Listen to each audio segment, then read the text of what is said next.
तब शिव ने कहा कि ये मुंड जो है आपके ही मुंड है, ये मैंने बार बार गले में डाले, अब तो कौन चिंता। अरे मेरे मुंड वाह, मेरे कैसे बोले, इतनी बार तुम्हारा शरीर खत्म होता गया, मैं आपसे इतना प्रेम करता हूँ कि आपके मुंड की माला गले में बना के डालता गया। सती को चिंता हो गई, पार्वती जी को चिंता हो गई, सोचने लगी गजब है ये नाथ, यदि आप माला बना के मेरे मुंडों की गले में डालते गए और हम चंद लेके तुम्हें बिहाते गए और फिर मरते गए, 108 बार हो गया, आप एक बार भी नहीं। तब भगवान शिव ने कहा, हे पार्वती, हमारे अमर कथा याद है जो मैं आपको कल बता रहा था ना। ये कथा सतयुग के समय 3 जगह पार्वती भगवान शिव ने सुनी, काकभूषण से गरुड़ जी ने सुनी, सौनकादि ऋषियों ने सूत जी से सुनी। जो तत्वार्थमयी भाव से भक्ति से सुनता है वो सदा सदा इस भक्ति रस को पाने के बाद अमृत तत्व को प्राप्त हो जाता है, इसलिए अमर कथा कहलाती थी। पार्वती बोली शंकर से, कथा कहो त्रिपुरा, अमरनाथ में कथा कहें। अमरनाथ में पहुंचे, डमरू बजाया, सारी गुफा को खाली करने के लिए सब कंकड़ पत्थर बाहर हो गए हैं।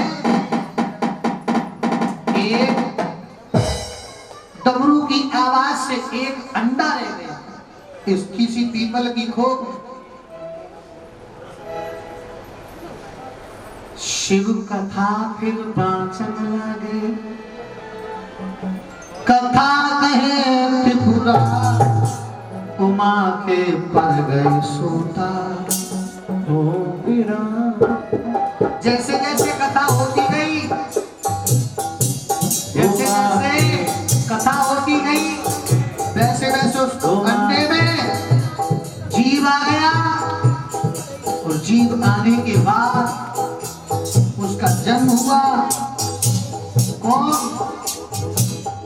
शास्त्र जी कहता है 83,99,999 योनि के बाद 84 लाख योनि मानव की है, लेकिन 83,99,999 योनि जो है वो तोता की है, उसके बाद मानव मिलता है। पार्वती बोली शंकर से, कथा कहो त्रिपुरा, अरे कथा सुनन के लागी उमा, फिर कथा कहे त्रिपुरा, उमा के पर गए सोता हो गया रो तोता, उमा के पर गए सोता हो गया रो तोता। अभी तो जब तोता यहाँ पर रखा है, मैं उसकी चर्चा सुना रहा। सुखदेव जी कहां से आए? पार्वती बोली शंकर से, कथा कहो त्रिपुरा, अरे कथा सुनन के लागी उमा, कथा कहे त्रिपुरा, उमा के पर गए सोता,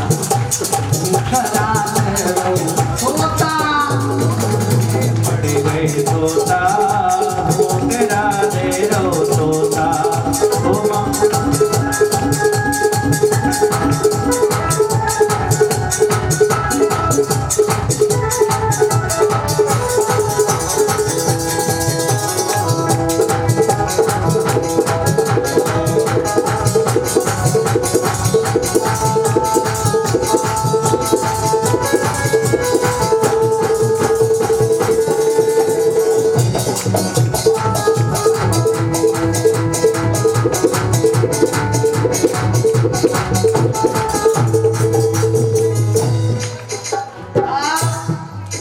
कैलाश छोड़ के शंभू फिर अमरनाथ पे आए। कैलाश छोड़ के शंभू अमरनाथ पे आए। कैलाश छोड़ के शंकर फिर अमरनाथ पे आए। कैलाश छोड़ के शंभू अमरनाथ पे आए। बैठ गुफा के अंदर और कथा रहे सुनवाए। बैठ गुफा के अंदर फिर कथा रहे सुनवाए। हर जगत भवानी सुनने लगी। जगत भवानी सुनने लगी। होनहार सो हो तपमा के पर गए सो। भूखला से रोको। आप देखिए भैया, एक बात और बताऊंगा। यहाँ मेरे को बता रहे तो सोने वाले भी आते। भैया सोने वाले सोना नहीं, सोने वाले सोना नहीं। हाँ। अब 4 बजे पार्वती जी उठी, कथा चल रही है। नाथ आप कथा कह रहे हो? हाँ। मैंने तो कथा वहां तक सुनी थी, जो भी प्रसंग चल रहा हो, राम विवाह का हो या बलि चरित्र का हो। बोले मैंने तो कथा राम जी की चल रही थी, राम वनवास हो रहा था। तो वहां से तो मुझको नींद आई गई। आगे लाए बसो का भयो सुनो को तो वहीं से सुनावा। बोले बाबा बोले जब तुम अमर कथा सुन रही थी तो सो गई। फिर कथा कौन सुन रहा था? कौन सुन रहा था? तोता। उसी समय शिव ने सोचा होगा आज तुमने गलत किया, इस अमर कथा को किसी दैत्य ने सुन लिया हो, वो अमर हो गया तो इसलिए उमा तुमने कथा का मान मर्यादा नहीं रखी, इसलिए मैं तुम्हें श्राप देता हूँ। आने वाले युग में स्त्री कभी पूर्ण रूप से कथा नहीं सुन पाएगी। भैया ये सत्य है। कैलाश छोड़ शंकर जी फिर अमरनाथ पे आए। कैलाश छोड़ के शंभू अमरनाथ पे आए। अमरनाथ में बैठे फिर कथा रहे सुनवाए। अमरनाथ में बैठे और कथा रहे सुनवाए। कथा सुनत है आगे उमा के, कथा सुनत ही आगे उमा के। अरे पड़े हैं सोता हूँ गला उमा के पड़ में सोता, उमा के पड़ में सोता, घूम करा रो सोता।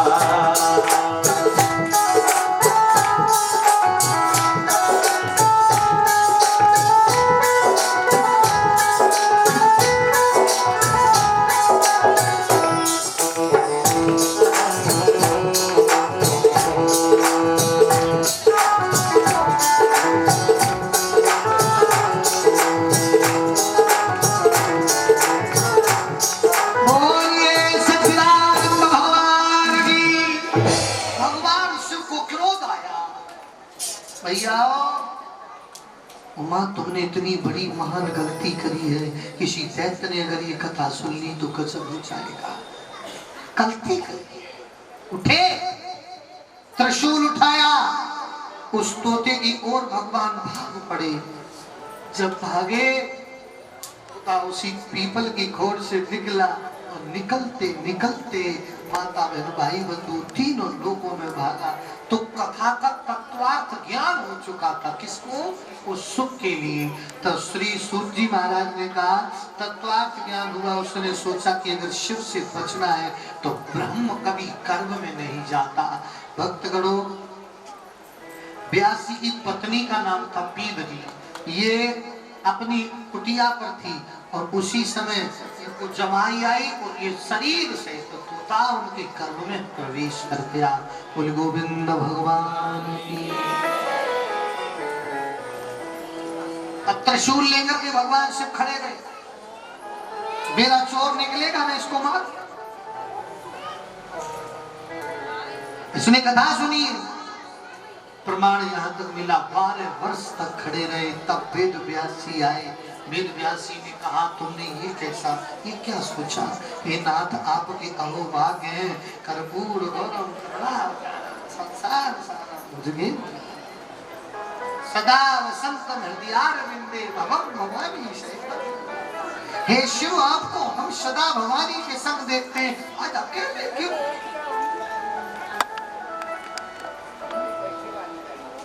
मैं आपको बिना विनती करते हैं। उसी वक्त भगवान शिव ने कहा, आपकी पत्नी के गर्भ में मेरा चोर है, उसे निकालो। क्यों? इतना सुख गर्भ में शिव जाते नाग ब्रह्म कभी नहीं। उन्होंने कहा, फिर क्यों सुनवा रहे थे आप उमा को कथा? अमर करने के लिए।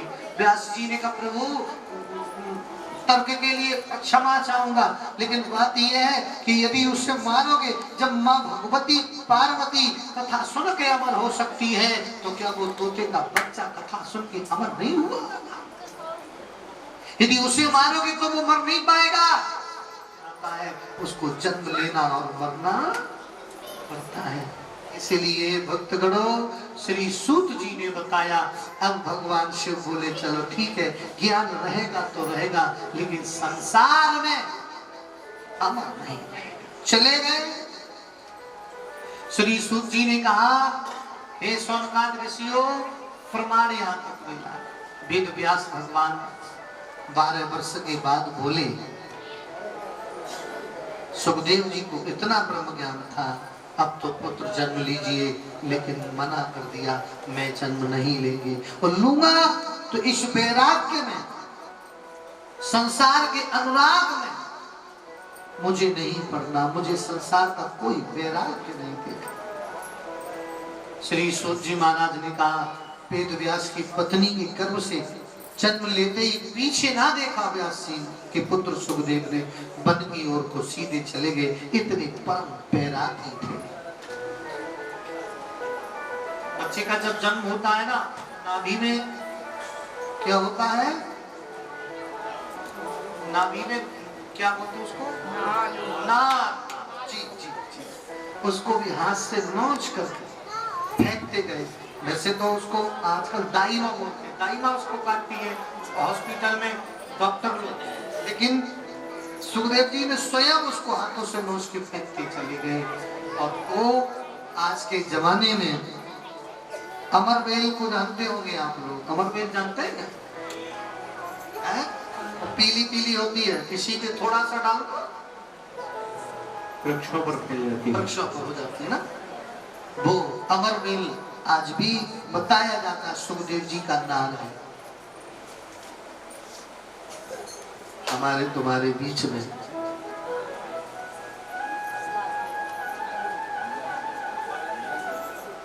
पदमनगर शारदा कॉलोनी से बालाजी मंदिर के महंत बड़े बड़े धन्यवाद हैं, और महंत जी के तो सारे तो हम पहले से ही रहते उपस्थित हैं। माता हंसेश्वरी भारती जी महाराज जी के सानिध्य में, तो बहुत बहुत हमारे समिति वालों की तरफ से नंदन और अभिनंदन। श्री वृंदावन बिहारी लाल जय हो। मेरी व्यास गति की ओर से भी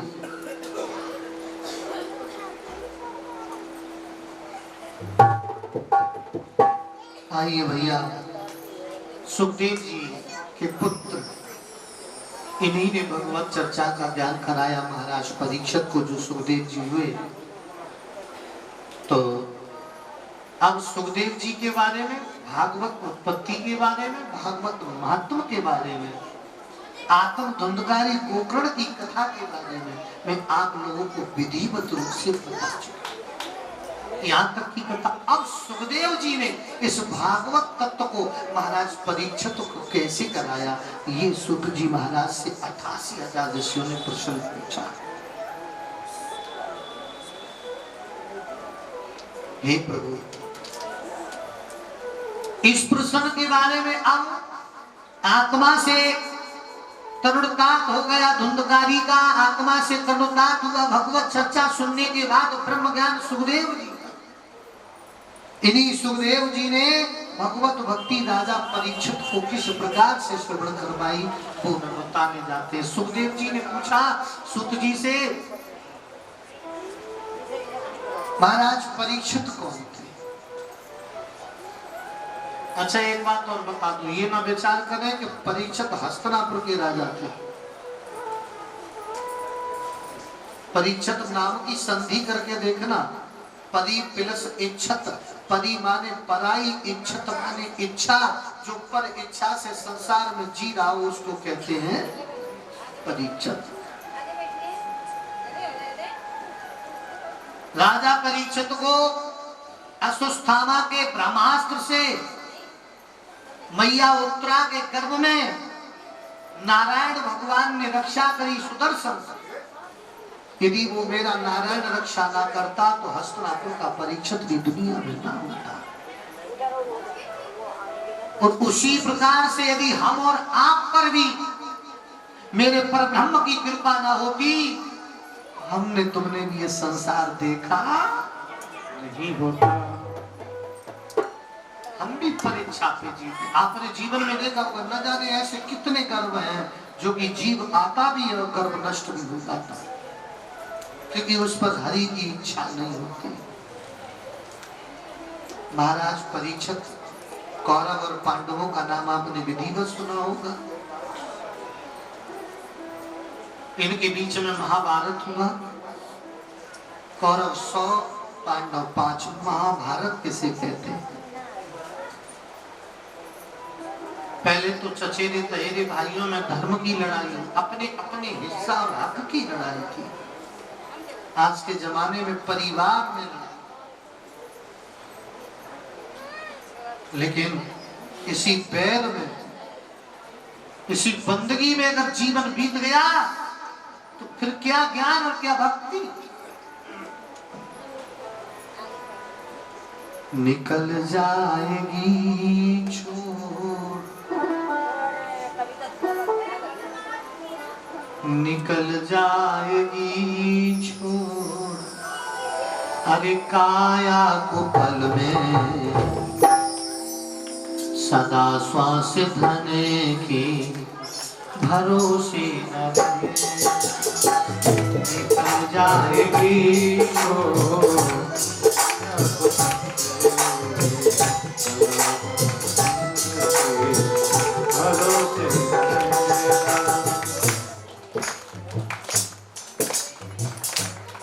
महाभारत कौरव पांडवों में हुआ। दुर्योधन ये सोच रहा है कि मैं समस्त भारत का अधिपत्य हो जाऊंगा। भगवान श्री कृष्ण शांति दूत भी बन के गए। अच्छा मैंने कल बताया था आप लोगों के लिए, ये बताया था कि जिस व्यक्ति के हृदय में अहम की वासना हो, अंकुर भी पैदा हो जाए, तो वह पाप का जन्म होना प्रारंभ हो गया। और यदि जिसने सत्संगति करी हो, उसके लिए वो सत्संगत एक जगह करी हो, दूसरी जगह भी करेगा तो वो मीठी लगेगी। निगम कल्पतरो गलितम फलम सुखमुखात् अमृत द्रव्य संयुक्तम। मैंने बताया जैसे कल्प वृक्ष के नीचे बैठे हुए हो, कोई तोते एक फल को खा ले तो वो फल मीठा हो जाता है। ऐसे ही भगवत भक्ति वो चीज है कि अगर हम इसे सुने हैं और दोबारा सुनेंगे तो उस फल मीठे फल की तरह लगती है, क्योंकि इसको सुखदेव और तुलसी द्वारा, दास जी द्वारा चखा हुआ है। तो इसे गाने में हम इनकार क्यों करें? एम का अगर हमारे अंदर हो गया तो दुर्योधन जैसा हमारा कर्म मूल नाश हो जाए। इसलिए हमें सदा तन और माल के भरोसे नहीं रहना चाहिए। रहना चाहिए तो हमें सदा बिहारी जी के और 5 पांडवों के लिए शांति दूत बन के भगवान कृष्ण गए। उन्होंने मांगा 5 गांव ही दे दो, लेकिन नहीं, तब कुंती ने अपने पुत्रों को भगवान के भरोसे छोड़ दिया। और जो भगवान के भरोसे हो जाए फिर उसे धन माल की जरूरत निकल जाएगी छोड़ काया कुमल में, सदा श्वास धने के भरोसे रहना। निकल जाएगी छोड़ काया कुमल में, सदा श्वास धने के भरोसे रहना।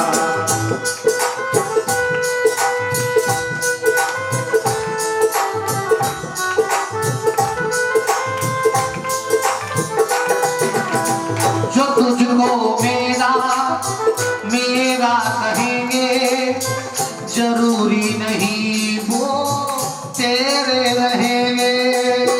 तुझको मेरा मेरा कहेंगे, जरूरी नहीं वो तेरे रहेंगे। जो तुझको मेरा मेरा कहेंगे, जरूरी नहीं वो तेरे रहेंगे। तुझको मेरा मेरा कहेंगे, जरूरी नहीं वो तेरे रहेंगे। किस्मत से मिलते हैं धन और साथी, सदा श्वास धन के भरोसे रहना। इसलिए कोई अहम करे तो सदा हमारा साथ रहेगा। ये धन माल ऐसा कुछ नहीं। बहुत अहम किया दुर्योधन ने, लेकिन प्रभु ने वो करा कि 5 पांडवों ने उनकी शरण पकड़ी। महाभारत के युद्ध में पांडवों की विजय हुई और कौरवों का समूहनाश। अगर पांडवों के और महाभारत के सभी के चरित्र के बारे में बताऊंगा तो बहुत समय। पितामह भीष्म, द्रोण, कृपाचार्य मैयाओ, लेकिन मैंने बताया जिसके हृदय में अंकुर बैर का फूट जाए वो कभी मिटने वाला नहीं। दुर्योधन की चंदा भी टूटी थी, पड़ा था अकेला जल समाधि के लेने के बाद सरोवर के किनारे पर। और जो सर्वनाशी अहंकारी होता है फिर उसका लास्ट में साथी कोई नहीं होता। इसकी जगह से रुद्र खूब रक्त बह रहा है, ऊपर रक्तचाप करने के लिए चीन कौए मंडरा रहे हैं इसके मांस को नोच के खाने के लिए। फिर भी नहीं माना है करतूत देखने के बाद। बोला अगर इन हे प्रभु यदि एक भी पांडव मर जाता तो मेरे दिल को धीरज आ जाता। मैंने कल बताया बुरा तो देखन में चला बुरा ना मिले आपको। हम दूसरे के प्रति भाव अभद्र बोले, दूसरे का भाव यजुर्वेद में लिखा है ना, सर्वे भवन्तु सुखिनः सर्वे सन्तु निरामया सर्वे भद्राणि पश्यन्ति मा कश्चित् दुःखमा प्रियः। सर्वे भवन्तु सुखिनः, हे ईश्वर संसार में सब सुखी है। सर्वे सन्तु निरामया, सभी निरोग रहे। सर्वे भद्राणि पश्यन्तु मा कश्चित् दुःखमा प्रियः, यानी कि सबके बाद मेरा दुख दूर करना। अब विचार करो, हे भगवान सर्वे भवन्तु सुखिनः, संसार में सभी सुखी रहे, तो उस संसार वाली गिनती में तो हम भी आ गए। हम उस गिनती से बाहर थोड़ी गए। सभी निरोग रहे तो हमारी भी गिनती संसार में ही तो हो रही है, कोई हम संसार से अलग नहीं बसे। सर्वे भवन्तु सुखिनः सर्वे सन्तु निरामया, यानी कि अगर हम सभी को निरोग देखेंगे तब हमारा भी रोग दूर हो जाएगा। यदि हम खुद दूसरे को रोगी देख करके खुश होंगे, हमारा मन पहले ही रोगी हो जाएगा। माताओं, दुर्योधन पांडवों के लिए मारने की युक्ति नाना भांति की करता रहा, लेकिन जाको राख साइया मार सके।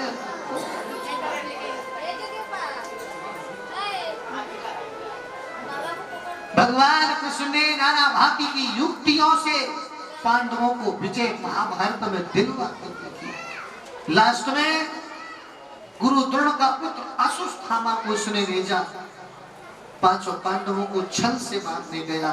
लेकिन मैंने कहा ना, जब तक ईश्वर ने हमारी आयु निश्चित करी है, मौत का समय जो निश्चित है, मौत का समय जो निश्चित है, वो उसी समय पर आएगी। जिस समय मौत आ जाएगी वो घड़ी न टलने पाएगी। पांडवों के लिए मारने के लिए गए अश्वत्थामा, लेकिन भगवान जान गए आज चलो देवाला। भगवान शिविर से पांडवों को सरोवर पे ले गए, चलो थोड़ी देर आज की रात शांति व्यतीत करेंगे। बहुत दिन हो गए लड़ते झगड़ते, थोड़ा कहीं बैठ के प्रेम भक्ति की भावना बनाए। शिविर से दूर गए हैं। सुत जी ने कहा, उसी समय सुत जी ने बताया, हे सोनकाद ऋषियों, अश्वत्थामा रात्रि में आया। अश्वत्थामा रात्रि में आया। अश्वत्थामा के पिता द्रोणाचार्य को द्रौपदी का भाई था जिसका नाम था द्रौपद, उसने मारा था। क्योंकि द्रौपदी के पिता को अश्वत्थामा ने मारा, द्रोणाचार्य ने महाभारत के युद्ध में मारा था। पिता की मृत्यु का बदला लेने के लिए जब गुरु द्रोण धनुष रखकर अश्वत्थामा के वियोग में शिथिल पड़े हुए थे रथ पे, तब जाकर द्रौपद ने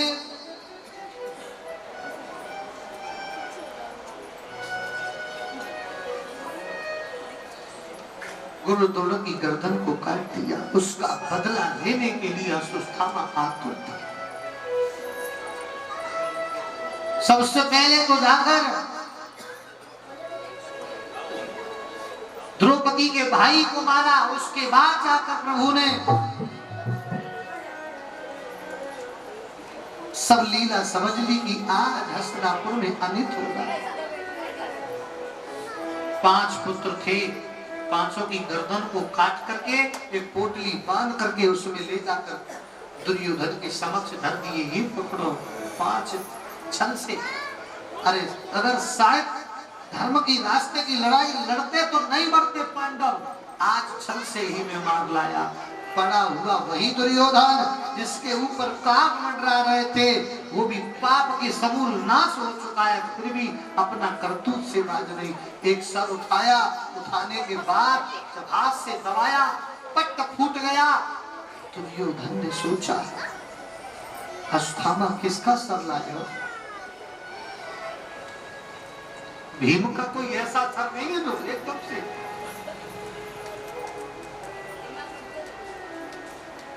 उजाला करके देखा 5 पुत्र। दुर्योधन पीछे को गिर गया, कहने लगा, धन्य है, ये तो अबल बालक थे, इन बच्चों से तुमने क्या पैर निकाला? अश्वत्थामा, तूने आज मेरे समूल वंश का नाश कर दिया। जब 5 पुत्र मारे गए, मैंने कल 4 दुख बताए थे, भूमि हरण, भैया मरण, पुत्र शोक और नाश। कितना भी निष्ठुर व्यक्ति क्यों ना हो माताओं, जिस व्यक्ति के हृदय में कभी दया दान धर्म नहीं आया हो, लेकिन संतान वो चीज होती है, अपनी संतान का दुख तो निष्ठुर व्यक्ति को भी नहीं होता। दुर्योधन ने जब 5 पुत्रों की गर्दन को देखा, पीछे गिर गया। अरे अश्वत्थामा, इस पैर के लड़ाई ने सब कुछ समूल नाश कर दिया। आज ये अबोध 5 बालक थे जिनसे तूने मेरे वंश का सर्वनाश कर दिया। आज मुझे ज्ञात हुआ है कि अहंकार में कुछ न रखा।